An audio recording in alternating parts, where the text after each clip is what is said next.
ورسوله يا أيها الذين آمنوا اتقوا الله حق تقاته ولا تموتن إلا وأنتم مسلمون يا أيها الناس اتقوا ربكم الذي خلقكم من نفس واحدة وخلق منها زوجها وبث منهما رجالا كثيرا ونساء واتقوا الله الذي تساءلون به والأرحام إن الله كان عليكم رقيبا يا أيها الذين آمنوا اتقوا الله وقولوا قولا سديدا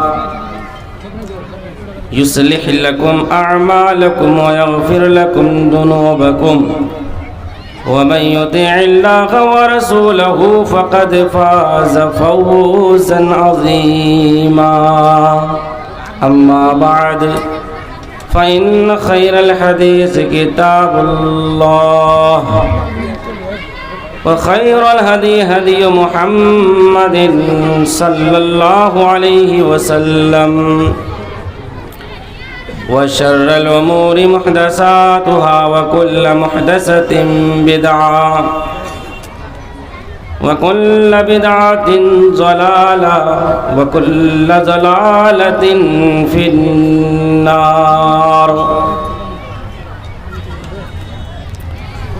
قال الله تعالى في القرآن المجيد والفرقان الحميد أعوذ بالله من الشيطان الرجيم بسم الله الرحمن الرحيم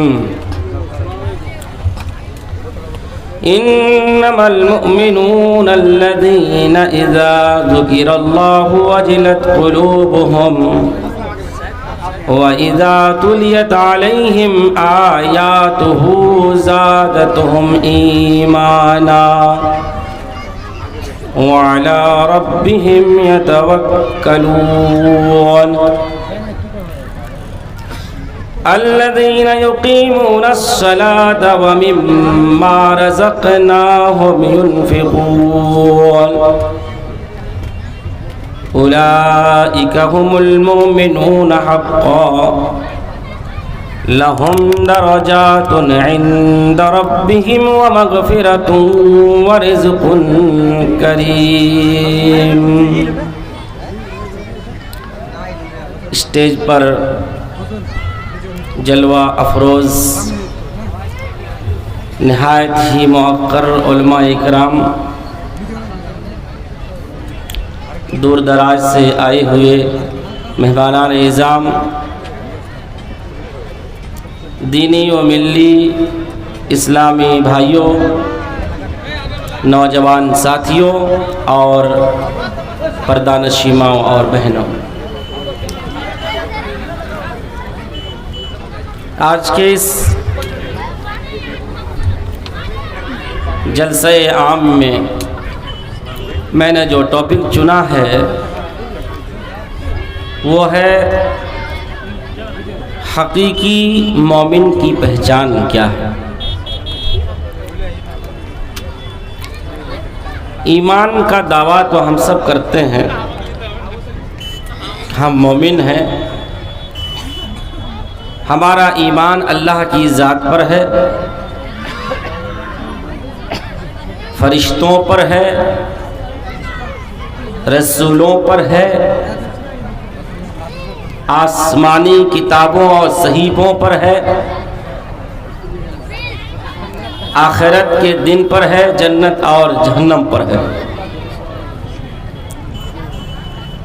مگر صرف اقرار کر لینے سے ہم حقیقی مومن نہیں بن سکتے ہیں، بلکہ ایمان کے لیے اقرار باللسان کا ہونا بھی ضروری ہے اور دل سے اس کی تصدیق کرنا بھی ضروری ہے۔ رسول اکرم صلی اللہ علیہ وسلم کے زمانے کے منافق زبان سے ایمان کا اقرار کرتے تھے لیکن دل سے اس کی تصدیق نہیں کرتے تھے، تو اللہ تعالیٰ نے انہیں منافق کہا، مومن نہیں کہا۔ اور آپ کا چچا ابو طالب دل سے تصدیق کرتا تھا، اپنے بھتیجے پر جو شریعت نازل ہوئی تھی، آپ پر جو رسالت نازل ہوئی تھی اس کی تصدیق کرتا تھا، لیکن زبان سے وہ اقرار نہیں کرتا تھا، اس لیے وہ بھی مومن نہ بن سکا اور کفر کی حالت میں اس کا بھی انتقال ہو گیا۔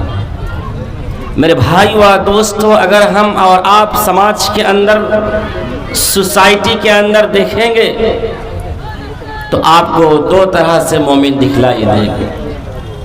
ایک جو کلمہ طیبہ کو پڑھ لینے کے بعد سمجھتے ہیں کہ ہم مومن ہیں اور ہمارے اوپر کوئی ذمہ داری نہیں ہے، یہ زبانی مومن ہے، صرف اور صرف ان کے ایمان کا تعلق زبان تک ہے۔ اور بہت سارے ہمارے مومن وہ بھائی ہیں جو حقیقی مومن کہلاتے ہیں، جنہوں نے کلمہ طیبہ کو زبان سے پڑھا، اقرار کیا، اس کو ایکسپٹ کیا اور اس کے بعد اس کی تصدیق کیا، اور کلمہ طیبہ کو ایکسپٹ کرنے کے بعد اس کے مطابق پوری زندگی گزار رہے ہیں، اور ایمان کے جو اوصاف ہونے چاہیے وہ اپنے اندر لیے ہوئے ہیں، حقیقی معنوں میں یہ مومن ہے۔ میرے بھائیو و دوستو، اگر کلمہ طیبہ پڑھ لینے کے بعد ہی ہم مومن ہو جاتے تو اللہ تعالیٰ کیوں فرماتا کہ یا ایھا الذین آمنوا آمنوا باللہ ورسولہ، اے ایمان والو تم ایمان لاؤ اللہ کی ذات پر اور اس کے رسول پر۔ کس سے کہا جا رہا ہے؟ ایمان والوں سے کہا جا رہا ہے، مومنوں سے کہا جا رہا ہے کہ تم ایمان لے آؤ، تم مومن بن جاؤ۔ کیا اس کا مطلب ہوا؟ اس کا مطلب یہ ہوا کہ جس طریقے کا، جس کیٹیگری کا ایمان ہونا چاہیے تمہارے اندر وہ ایمان نہیں ہے۔ تم زبانی طور پر مومن ہو لیکن ایمان کے اثرات جو تمہارے قلوب و اذہان کے اندر ہونے چاہیے تھے وہ نہیں ہے، اس لیے اللہ نے کہا کہ تم مومن بنو، اے ایمان والو تم مومن بنو۔ آپ ایک مثال سے سمجھیے کہ ایک ڈرائیور گاڑی چلا رہا ہے، وہ پی کر کے رکھا ہے اور گاڑی کبھی وہ دائیں بائیں گھما رہا ہے، کبھی پک اپ سے چلا رہا ہے، کبھی دھیرے کر رہا ہے۔ آپ بیٹھے ہوئے ہیں اسی گاڑی میں تو آپ کہتے ہیں کہ ڈرائیور صاحب آپ گاڑی چلائیے نا۔ پھر وہ ڈرائیور گاڑی آگے بڑھا رہا ہے، کچھ دور جانے کے بعد پھر آپ کہتے ہیں کہ ڈرائیور صاحب آپ گاڑی چلائیے۔ ڈرائیور پی کے رکھا ہے، وہ کہتا ہے بھائی صاحب آپ کیا کہہ رہے؟ میں تو گاڑی چلا رہا ہوں، کون سا میں ٹرین اور پلین چلا رہا ہوں؟ کہ نہیں ڈرائیور صاحب گاڑی کو ذرا سا سنجیدگی وقار کے ساتھ چلائیے، ذرا سا آپ اطمینان سے چلائیے، جس طریقے سے گاڑی چلانا چاہیے آپ اس طریقے سے چلائیے۔ میرے بھائیو اور دوستو، یہی اللہ تبارک و تعالیٰ فرما رہا ہے کہ ایمان والو تم ایمان لاؤ جس طریقے سے تمہیں ایمان لانا چاہیے اللہ کی ذات پر، اس کے رسول پر اور ان کی تمام کتابوں پر جو اس نے دنیا کے اندر نازل فرمایا ہے۔ اسی چیز کو اللہ تبارک و تعالیٰ نے فرمایا یا ایھا الذین آمنوا آمنوا باللہ ورسولہ، اے ایمان والو ایمان لاؤ اللہ کی ذات پر اور اس کے رسول پر۔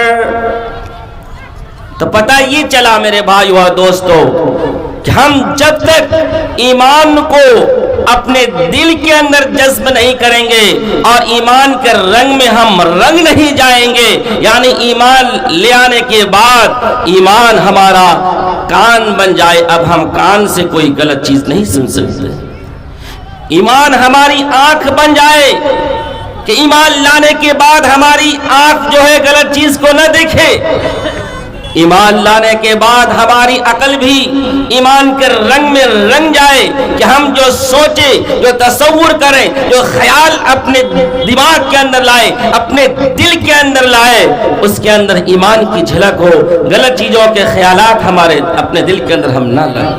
اس لیے میرے بھائیو اور دوستو، حقیقی مومن کون ہے، اس کی پہچان اللہ تبارک و تعالیٰ نے سورہ انفال کی ابتدائی چند آیتوں کے اندر بیان فرما دیا ہے۔ آئیے ہم ایک کر کے پڑھتے ہیں اور دیکھتے ہیں۔ اللہ تبارک و تعالیٰ قرآن حکیم کے اندر ارشاد فرماتا ہے، انما المؤمنون الذین اذا ذکر اللہ وجلت قلوبهم۔ مومن وہ ہے جب ان کے سامنے اللہ کا ذکر کیا جائے، اللہ کا نام آ جائے، وجلت قلوبهم، تو ان کے دل دہل جاتے ہیں، ان کے دل کانپ جاتے ہیں۔ اللہ رب العالمین حقیقی مومن کی پہلی پہچان بتلا رہا ہے کہ جب اللہ کا ذکر اس کے کانوں میں آئے اور اللہ کا نام جب اس کے کان کے اندر آئے تو اس کے اندر کب کبھی طاری ہو جائے، اس کے دل کے اندر اللہ کا خوف اور ہیبت طاری ہو جائے۔ میرے بھائیو اور دوستو، آپ ذرا بتاؤ، دن میں 5 مرتبہ اذان ہوتی ہے اور مؤذن اللہ اکبر کی صدا ایک اذان میں 6 مرتبہ لگاتا ہے۔ ایک اذان میں 6 مرتبہ اللہ اکبر کی آواز اور اس کی صدا ہمارے کانوں میں ٹکراتی ہے۔ دن میں 5 مرتبہ اذان دی جاتی ہے، یعنی 30 مرتبہ ہمارے کانوں میں اللہ اکبر کی صدا آتی ہے۔ میرے بھائیو اور بتاؤ، کیا ہمارے دل کی کیفیت بدلتی ہے؟ کیا ہمارے دل کے اندر اللہ کا خوف طاری ہوتا ہے؟ کیا ہمارے دل کے اندر اللہ رب العالمین کا جس طریقے سے ڈر ہونا چاہیے وہ ڈر پیدا ہو رہا ہے؟ ہم دیکھتے رہتے ہیں کہ شراب پینے والا آدمی شراب پی رہا ہے، اذان کی آواز کانوں میں ٹکراتی ہے، اللہ اکبر کی صدا اس کے کانوں میں آتی ہے، لیکن شراب پی رہا ہے، جوئے کے اڈے میں جو بیٹھا ہوا ہے، اذان بھی سن رہا ہے لیکن جوا کھیل رہا ہے، تاش کے اڈوں میں بیٹھا ہوا ہے، اذان کی آواز سنائی دیتی ہے لیکن اس کے باوجود وہ تاش کے پتوں سے دل بہلا رہا ہے۔ اللہ رب العالمین کے خوف کا مطلب یہ ہے کہ اللہ کا نام جیسے ہی آ جائے ہمارے دل کے اندر اللہ کے حکم کو بجا لانے اور تمام تر برائیوں سے بچنے کا جذبہ پیدا ہو جائے۔ یعنی کوئی آدمی اگر چوری کر رہا ہے، رات کے سناٹے میں فجر کے وقت کوئی چور کسی کے گھر کے اندر داخل ہوا ہے اور مؤذن اللہ اکبر کی صدا بلند کرتا ہے، وہ چور سامان کو لے لیا ہے، روپیہ اور کیش اپنے ہاتھ میں لے لیا، اس کے باوجود وہ رکھ دیتا ہے، اللہ کا نام سننے کے بعد وہ تھر تھرا اٹھتا ہے، وہ کانپ اٹھتا ہے۔ کیا ایسا ہمارے بھی دل کے اندر چلتا ہے، ہوتا ہے؟ میرے بھائیو دوستو، ذرا تصور کرو، نبی کریم صلی اللہ علیہ وسلم نے پچھلی امت کے 3 شخص کا ذکر فرمایا کہ یہ تینوں شخص گھر سے سفر پر نکلے تھے، راستے میں زبردست بارش ہو گئی، آندھی اور طوفان آ گیا، جس کی وجہ سے یہ تینوں شخص غار کے اندر پناہ لے لیے۔ غار کے اندر پناہ لیے تھے کہ پہاڑ کے اوپر سے ایک بڑا سا پتھر لڑک کر آ جاتا ہے اور غار کے منہ میں بند ہو جاتا ہے، یہ تینوں غار میں پھنس جاتے ہیں۔ اب یہ لوگ پلاننگ کرتے ہیں، سوچتے ہیں کس طریقے سے اس غار سے ہم سب کو نجات ملے۔ چنانچہ یہ تینوں آپس میں فیصلہ کرتے ہیں اور آپس میں مشورہ کرتے ہیں کہ میرے بھائیوں، زندگی میں ہم نے اگر کوئی نیک عمل کیا ہے، اللہ کو راضی کرنے کے لیے کوئی اگر عمل صالح کیا ہے تو آج اسی کو وسیلہ بنا لو اور اللہ تبارک و تعالیٰ کے سامنے دعا و مناجات کرو۔ سکتا ہے کہ اللہ تعالیٰ ہم سب کو اس مصیبت سے بچا لے. ہو سکتا ہے کہ اللہ تبارک و تعالیٰ اس مصیبت سے ہم سب کو نجات دے دے. ان میں سے جو دوسرا شخص تھا میرے بھائیو اور دوستوں، ذرا غور سے سنو میرے بھائیو اور دوستوں، دوسرا جو شخص تھا اس نے کہا کہ اللہ میری ایک کزن تھی، میری ایک چچا زاد بنتی، اللہ میں کس سے بہت ہی زیادہ محبت کیا کرتا تھا، میں اس کے عشق میں پاگل تھا، میں اس پر پھرپتا ہو گیا تھا. اللہ میں اس کو اپنی خواہش سے نفسانی کے لیے میں نے مدعو کیا، دعوت دیا، لیکن اس نے انکار کر دیا. وہ زمانہ گزر گیا اور پھر قحط سالی آ گئی. قحط سالی چاروں طرف پھیل گئی. وہ مجبور ہو گئی، مجبور ہو کر کے میرے گھر کے دروازے پر دستک دیا اور اس نے کہا مجھے چند دینار کی ضرورت ہے. یا اللہ میں نے اسے 120 دینار اس شرط پر دیا ہے کہ تم فلاں ڈیٹ کو میرے گھر پہ آ جانا اور میرے بستر کی زینت بن جانا اور تم آنا اور ہمارے ساتھ خلوت اختیار کرنا. بیچاری مجبور تھی، کیا نہیں کرتی، وہ راضی ہو جاتی ہے، 120 دینار کو لے کر کے گھر چلی جاتی ہے. پھر وہی جو ڈیٹ فکس ہوئی تھی اسی ڈیٹ پر وہ آ جاتی اور وہ شخص کہتا ہے کہ اللہ میں جب اس کو اپنے قابو میں کر لیا، فلما قعدت بین رجلیہا، اے اللہ جب میں ان کے دونوں ٹانگوں کے پیچھے بیٹھ گیا، قالت اتق اللہ، تو اس عورت نے کہا اللہ کے بندے اللہ سے ڈر، اللہ کا خوف کر. آج تک کسی مرد نے مجھے ٹچ تک نہیں کیا ہے، میں میرے جسم کو نہیں چھویا ہے، لیکن مجبور ہوں میں، اس لیے میں کچھ کہہ نہیں پا رہی ہوں. اے اللہ اس کے کلیجے سے جو یہ آواز اور چیخ آئی، فانصرفت عنہا، اے اللہ میں نے اسے چھوڑ دیا، حالانکہ بہت زیادہ میں اس سے محبت کیا کرتا تھا. اے اللہ اگر میں نے تیری رضا کے لیے سب کچھ کیا تھا، اے اللہ تیری خوشنودی کے لیے میں نے اپنے دامن کو برائی سے بچا لیا تھا، ففرج عنا ما نحن فیہ، اے اللہ تو ہم سے جو مصیبت ہے اس کو ذرا سا تو دور کر دے. اے اللہ یہ چٹان جو ہمارے غار کے منہ میں آ چکی، اللہ اسے تو ذرا سا اور بھی جو ہے سرک دے اور اس سے جو ہے الگ کر دے، ہم سے دور کر دے. میرے بھائیو اور دوستوں، اس کے اندر ایمان تھا، اس کے اندر ایمان کا جذبہ تھا، وہ حقیقی مومن تھا.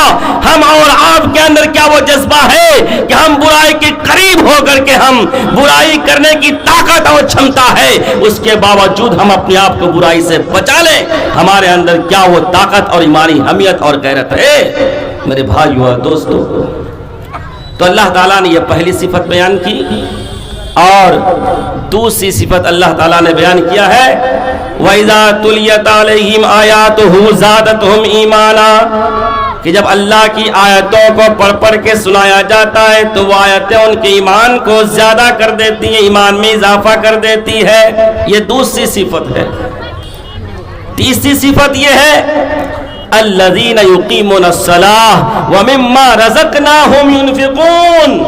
تیسری صفت مومن کی یہ ہے کہ نماز قائم کرتے ہیں، نماز ہر حال میں پڑھتے ہیں، نماز کو خشوع خضوع کے ساتھ پڑھتے ہیں اور اللہ رب العالمین ہی کی ذات پر توکل کرتے ہیں، کسی اور کی ذات پر اعتماد اور توکل نہیں کرتے ہیں.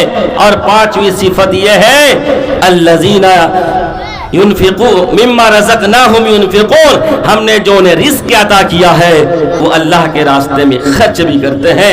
اللہ تبارک و تعالی ان پانچ صفات کے حامل کو خود ہی عرش کے اوپر سے سرٹیفکیٹ دیتا ہے اور کہتا ہے اولئک هم المؤمنون حقا، کہ حقیقی معنوں میں یہی لوگ مومن ہیں. ہم لاکھ دعویٰ کریں، دعویٰ کرنے سے کچھ نہیں ہوتا ہے. اگر ہمارے اندر یہ پانچوں اوصاف نہیں ہے تو ہم حقیقی معنوں میں مومن نہیں ہیں۔ اللہ رب العالمین نے آگے کی آیتوں میں حقیقی جو مومن ہیں ان کا مژدہ سنایا ہے۔ اللہ نے فرمایا کہ جنت کے بڑے بڑے درجات ان کے لیے ہیں، فرمایا کہ اللہ تعالیٰ ان کے گناہوں کو بخش دے گا اور کل قیامت کے دن جنت کے اندر بہترین رزق اللہ تعالیٰ عطا فرمائے گا۔ میرے بھائیو اور دوستو، وقت ہو چکا ہے، مقررین کی لسٹ کافی ہے، اس لیے میں انہی چند باتوں پر اپنی تقریر کو ختم کرتا ہوں۔ اللہ تبارک و تعالیٰ سے دعا ہے کہ پروردگار عالم ہمیں حقیقی معنوں میں